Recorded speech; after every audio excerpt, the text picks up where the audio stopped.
So here we go again, right? Another day in 2024, another layoff. So yesterday, Bungie announced having to lay off 200 more employees.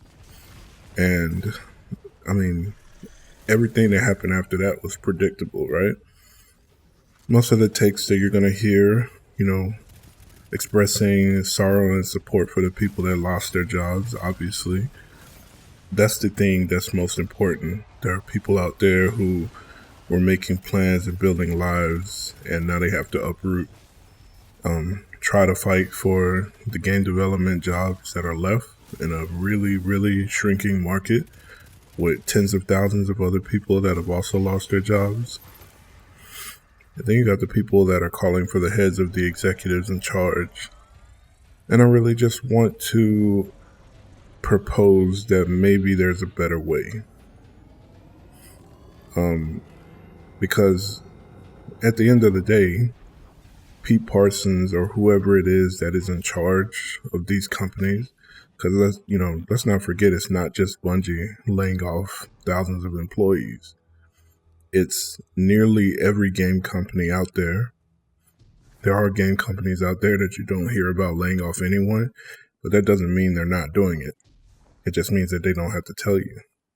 But looking at it realistically, even if somebody were to fire every executive that had a hand in the leadership of Bungie or any of these companies over the last years that caused them to get to the point where they have to lay people off, you're just going to replace those suits with other suits who are going to come in and do the exact same thing.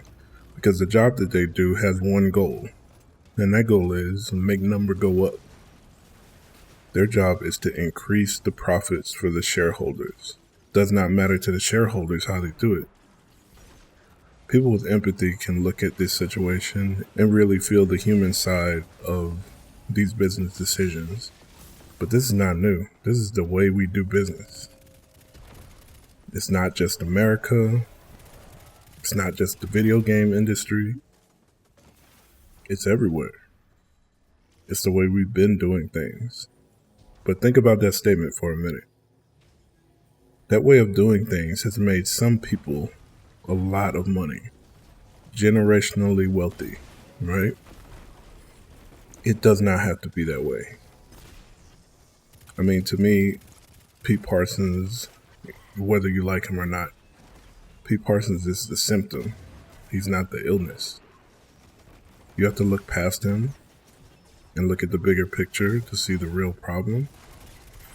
But I get that not everyone is capable of looking at that bigger picture. For some people, just, keeping everything small, easily digestible, that's what works for them.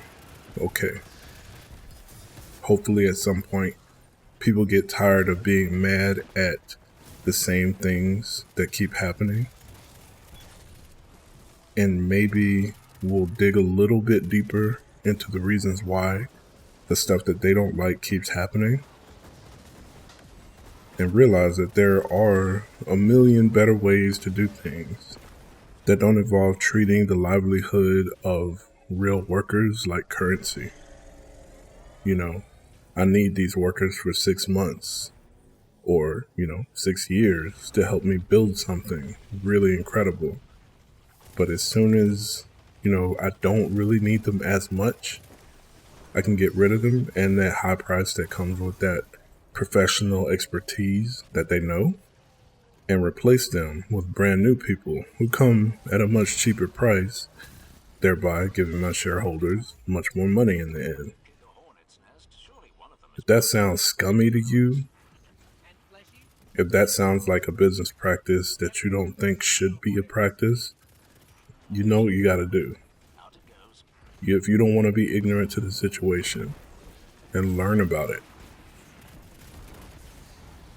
And if you're a content creator, why is it our culture in content creation and in gaming to try and keep all facts of real life out of the conversation? They're saying that you can be mad about the layoffs. You can't really think or talk about why they happen and you definitely can't help to organize to make sure it doesn't happen again. That seems kind of ass backwards, right? I feel like if you are a creator, you have this big platform, you have people that really listen to you, and you spend that time talking about stupid shit. But when a tragedy happens, you'll say, our thoughts and prayers are with you. But when it comes time to discuss really why it's happening, not just the people that you think are behind it, you won't, because that could make some people mad. As far as I'm concerned, you and that executive, both of you are, quote unquote, just doing your job. How can you get mad at one man for doing his job while you're doing the exact same thing?